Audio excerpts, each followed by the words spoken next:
अस्सलाम वालेकुम viewers, hope so you are fine. तो व्यूअर्स, आज मैं आप लोगों के साथ सीटीडी टेस्ट प्रिपरेशन के हवाले से बहुत ही इंपॉर्टेंट वोकेबलरी शेयर करने जा रहा हूँ। तो व्यूअर्स, ये लेक्चर जो है ना, जो कैंडिडेट्स तहसीलदार टेस्ट प्रिपरेशन के हवाले से तैयारी करेंगे उनके लिए नहीं है, क्योंकि तहसीलदार के जो पोस्ट हैं उनके लिए जो टेस्ट प्रिपरेशन है उनमें जो इंग्लिश पोर्शन है वहाँ पर इंग्लिश ऐसे प्रेसे है और ट्रांसलेशन है। उसमें जो है ना वोकेबलरी है और ना ग्रामर वगैरह है। लेकिन सीटीडी टेस्ट जो है उसमें जो है ग्रामर भी है, सेंटेंस स्ट्रक्चरिंग भी है और वोकेबलरी के हवाले से भी एमसीक्यूज आएंगे। और जो है ना इसमें सीटीडी के टेस्ट में जो है ना ऐसे प्रेसे और जो इंग्लिश ट्रांसलेशन वगैरह हो गए वो नहीं है। तो आज मैं आप लोगों के साथ बहुत ही इंपॉर्टेंट वोकेबलरी शेयर करने जा रहा हूँ। सीटीडी के जितने भी कैंडिडेट्स हैं ये लेक्चर्स उनके लिए। तो चलिए स्टार्ट करते हैं। तो इस पहला जो वर्ड है हमारे पास है एक्सपोज। ये एक्सपोज का मतलब क्या है? रिवील। रिवील का मतलब क्या है? जाहिर करना। तो व्यूअर, सीटीडी के जितने भी कैंडिडेट्स हैं उनके एग्जाम में एक पोर्शन आएगा वोकैबुलरी। ऊपर यानी एक वर्ड दिया होगा, फिर नीचे आपने उसका जो है ना करेक्ट ऑप्शन बताना होगा कि उस वर्ड का सिनोनिम क्या होगा। सिनोनिम से मुराद है कि ये जो वर्ड दिया गया है इसका इंग्लिश में दूसरा मीनिंग क्या होगा, एक जैसा, मतलब इसको कहते हैं सिनोनिम। तो व्यूअर्स, यहाँ पर जो है ना पहला वर्ड है एक्सपोज। एक्सपोज का जो इंग्लिश वर्ड है, जो इंग्लिश मीनिंग सिनोनिम है वो क्या है? वो है रिवील। तो इसका उर्दू मीनिंग भी मैं आप लोगों के साथ शेयर करूं ताकि आप लोगों को सही तरीके से याद हो जाए। यानी एक्सपोज का मतलब है जाहिर करना। इसी तरह एक्सपोज का जो इंग्लिश वर्ड है वो है रिवील, और रिवील का मतलब भी है जाहिर करना। व्यूअर्स, ये आप लोगों को यानी इस तरीके से याद हो जाएंगे। अभी एक पेन हाथ में लेके एक नोटबुक अपने सामने रखो, ये जितने भी अल्फाज मैं लिख रहा हूँ इनके ऊपर एक एक दो दो जुमले बनाओ, तब ये इंशाल्लाह आप लोगों को बहुत जल्द याद हो जाएंगे। वैसे जो है ना इनको याद करना थोड़ा मुश्किल है। अब ये जितने भी वर्ड्स हैं इनके ऊपर एक एक सेंटेंस बनाओ तो ये आप लोगों को जल्दी याद हो जाएगा। इसके अलावा व्यूअर्स, मैं आप लोगों के नॉलेज में इजाफा करता चलूँ कि ये जो एक्सपोज है इसके सामने मैंने वी लिखा हुआ है। वी से मुराद ये जो वर्ड है ये एक वर्ब है। वर्ब से मुराद जो कोई एक्शन काम जाहिर करे। दूसरा वर्ड है डिस्टिंक्ट। डिस्टिंक्ट का मतलब क्या है? अपेरेंट। और अपेरेंट का मतलब जो है वो है जाहिर करना। यानी डिस्टिंक्ट का मतलब भी है जाहिर करना, अपेरेंट का मतलब भी है जाहिर करना। और ये वर्ड है क्या ग्रामर की रूह से? ग्रामर की रूह से ये जो डिस्टिंक्ट है ये एक एडजेक्टिव है। तीसरा वर्ड है डिस्पेयर। डिस्पेयर क्या है? एक नाउन है। आगे मैंने एन लिखा हुआ है, यानी ग्रामर की रूह से ये जो वर्ड है ये नाउन है। तो इसका जो इंग्लिश मीनिंग है वो है होपलेसनेस। होपलेस का मतलब क्या है? मायूसी या बेउमीदी। यानी डिस्पेयर का जो मीनिंग है वो है मायूसी, बेउमीदी। इसी तरह इसका जो इंग्लिश मीनिंग है डिस्पेयर का वो है होपलेसनेस, या दूसरा एक और वर्ड भी आप लोग इस्तेमाल कर सकते हो, डिप्रेशन। यानी डिस्पेयर और होपलेसनेस का मतलब है मायूसी या जो है ना बेउमीदी। उसके बाद है नेग्लेजिबल। अभी नेग्लेजिबल क्या है? एक एडजेक्टिव है। एडजेक्टिव क्या करता है? किसी शख्स, जगह या चीज की खूबी खामी बयान करता है। तो ये जो वर्ड है नेग्लेजिबल, ये जो है ना एक एडजेक्टिव है। तो इसका मीनिंग क्या है? इसका जो मीनिंग है वो है इनसिग्निफिकेंट। तो इनसिग्निफिकेंट का जो उर्दू मतलब है वो है कम होना। यानी किसी चीज का कम हो जाना, तो उस वक्त हम एक वर्ड इस्तेमाल करते हैं नेग्लेजिबल, या हम इस्तेमाल करते हैं इनसिग्निफिकेंट। जैसे हम कहते हैं there is negligible water in the pool, यानी पूल के अंदर पानी जो है ना कम है। तो हम उस पूल की खासियत बता रहे हैं कि उस पूल के अंदर पानी जो है ना कम है, तो इसको कहते हैं नेग्लेजिबल। उसके बाद है इटर्नल।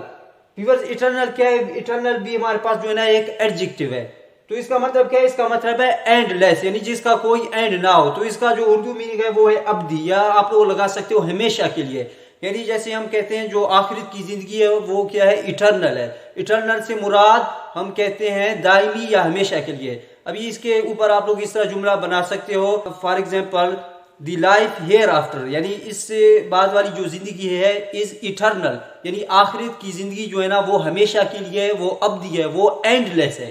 तो इस तरीके से आप लोग इसको याद कर सकते हो। उसके बाद है कोलाबोरेट। तो व्यूअर्स, कोलाबोरेट क्या है? ग्रामर की रूह से कोलाबोरेट जो है ना एक वर्ब है। तो इसका जो उर्दू इंग्लिश मीनिंग है वो है वर्क टुगेदर। वर्क टुगेदर का मतलब क्या है? एक साथ काम करना।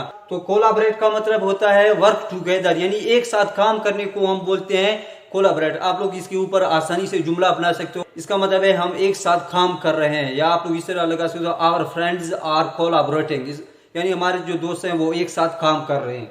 उसके बाद है कंसीडर। तो व्यूअर्स कंसीडर जो है ना वो भी हमारे पास एक वर्ब है। तो व्यूअर्स इसका जो सिनोनिम है कंसीडर का वो है एग्जामिन। अभी एग्जामिन का मतलब क्या है? इनका मतलब है सोचना समझना। तो कंसीडर का जो इंग्लिश मीनिंग है वो है एग्जामिन। एग्जामिन का मतलब क्या है? यानी सोचना समझना। उसके बाद है फिलोसफी। फिलोसफी क्या है व्यूअर्स? फिलोसफी जो है ना एक नाउन है। तो इसका जो सिनोनिम है वो है प्रिंसिपल्स। प्रिंसिपल्स का मतलब क्या है? इल्म, असूल या फलसफा। तो फिलोसफी का जो इंग्लिश मीनिंग है वो है प्रिंसिपल। इसका जो उर्दू मीनिंग है वो है हमारे पास असूल या आप लोग कह सकते हो फलसफा। उसके बाद है बेनिश। व्यूअर्स बेनिश हमारे पास क्या है? एक वर्ब है। तो इसका जो इंग्लिश सिनोनिम है वो है एक्सपेल। अभी इनका मतलब क्या है? निकाल देना। जब किसी शख्स को हम कहीं से निकाल देते हैं तो वहां पर हम एक वर्ड इस्तेमाल करते हैं बैनिश। अभी हम इसके ऊपर इसी किसी एक जुमला बना सकते हैं, we banished our friends from our home. हमने अपने दोस्तों को अपने घर से निकाल दिया। तो आप लोग इसके ऊपर आसानी से जुमला बना सकते हो। उसके बाद है रिब्यूक। रिब्यूक क्या है व्यूअर्स? रिब्यूक जो है ना एक नाउन है। तो इसका जो इंग्लिश सिनोनिम है वो है रिप्रीमेंड। तो रिब्यूक का जो सिनोनिम है वो है रिप्रीमेंड और इसका जो मतलब है उर्दू में वो है डांट। यानी रिब्यूक का मतलब भी है डांट और रिप्रीमेंड का मतलब भी है डांट।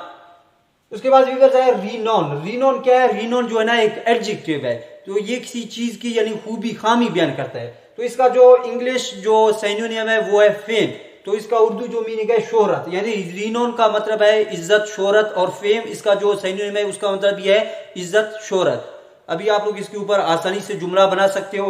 उसके बाद है अरोज। अरोज हमारे पास क्या है? अरोज जो है ना एक वर्ब है। तो इसका जो इंग्लिश सिनोनिम है वो क्या है? एक्साइट। एक्साइट का मतलब है बेदार करना।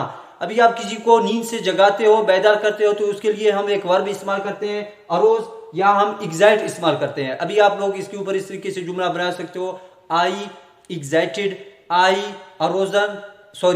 Arrows my friend. मैंने अपने दोस्त को बेदार किया, जगाया। तो आप इनके लिए ये दोनों वर्ड इस्तेमाल कर सकते हो। उसके बाद है कस्टम। कस्टम क्या है? कस्टम जो है एक नाउन है। कस्टम से क्या मुराद है? कस्टम से मुराद है कोई यानी इस तरह का काम जो आपकी आदत हो, इसको हम कहते हैं कस्टम। तो इसका इंग्लिश सिनोनिम क्या है? तो कस्टम का जो सिनोनिम है वो है हैबिचुअल एक्शन, आदत। यानी हैबिचुअल एक्शन से मुराद ऐसा काम, ऐसा एक्शन जो आपकी आदत हो। जैसे अभी इसके ऊपर अगर हम जुमला बनाएं, I am custom to drink tea, यानी मैं चाय पीने का आदी हूं। तो कस्टम हमारे पास जो है ना एक नाउन है। तो इसका जो इंग्लिश सिनोनिम है वो है हैबिचुअल एक्शन। आपके जो एग्जाम है उनमें जो है ना इस तरह आएगा, हो सकता है कि कोई और वर्ड आ जाए। मैं आप लोगों को एक मिसाल दे रहा हूं, द सिनोनिम ऑफ कस्टम। नीचे आएगा हैबिचुअल एक्शन, एक्साइट, फेम। तो आप लोग जो है इसके करेक्ट ऑप्शन के ऊपर टिक लगाओगे, यानी जो इसका जो सिनोनिम है वो है हैबिचुअल एक्शन। उसके बाद है वेसल। वेसल जो है ना एक नाउन है। तो वेसल से क्या मुराद है? इसका जो इंग्लिश सिनोनिम है वो क्या है? तो वेसल का जो सिनोनिम है वो है कंटेनर। कंटेनर से मुराद कोई जो बर्तन वगैरह, इसको हम वेसल भी कहते हैं, कंटेनर भी कहते हैं। अभी आप लोग इसके ऊपर भी आसानी जुमला बना सकते हो। उसके बाद है डिस्प्यूट। डिस्प्यूट से क्या मुराद है? डिस्प्यूट जो है ना एक नाउन है। इसका मतलब क्या है? डिस्प्यूट का मतलब है आर्गुमेंट। आर्गुमेंट से क्या मुराद है? तनाजो, या इसका आप एक और मीनिंग भी लिख सकते हो उर्दू में। आर्गुमेंट का मतलब होता है दलील, यानी डिस्प्यूट का मतलब है तनाजो। इसी तरह इसका जो इंग्लिश सिनोनिम है वो है आर्गुमेंट और इनका जो उर्दू मीनिंग है वो है तनाजो। मिसाल के तौर पर अगर हम इसके ऊपर एक जुमला बनाए, he had dispute with his wife, यानी उसका अपने बीवी के साथ तनाजो है, यानी आर्गुमेंट वगैरह। इसको यानी आप इस तरीके से इसके ऊपर जुमला बना सकते हो। उसके बाद है साइट। व्यूअर साइट से क्या मुराद है? साइट भी जो है एक नाउन है। तो इसका जो इंग्लिश मीनिंग है वो है प्लेस या एरिया। साइट का मतलब है कोई जगह, कोई प्लेस, कोई एरिया। तो इसका जो उर्दू मीनिंग है काम करने की जगह, यानी ऐसी जगह जहां पर आप काम वगैरह करते हो, तो इसको हम साइट भी कहते हैं। और प्लेस या एरिया भी इसका जो है ना सिनोनिम है। आप लोग इसके ऊपर बआसानी से जुमला बना सकते हो। उसके बाद है अपॉर्चुनिटी। अपॉर्चुनिटी का मतलब क्या है? उर्दू में इसका मतलब है मौका और इसका जो इंग्लिश सिनोनिम है वो क्या है? चांस। तो ये वर्ड क्या है? ग्रामर की रूप से ये अपॉर्चुनिटी हमारे पास एक नाउन है। तो इसका जो इंग्लिश सिनोनिम है वो है हमारे पास चांस और उर्दू मीनिंग है मौका। उसके बाद है इन्वेंट। तो व्यूअर्स इन्वेंट क्या है? इन्वेंट हमारे पास एक वर्ब है।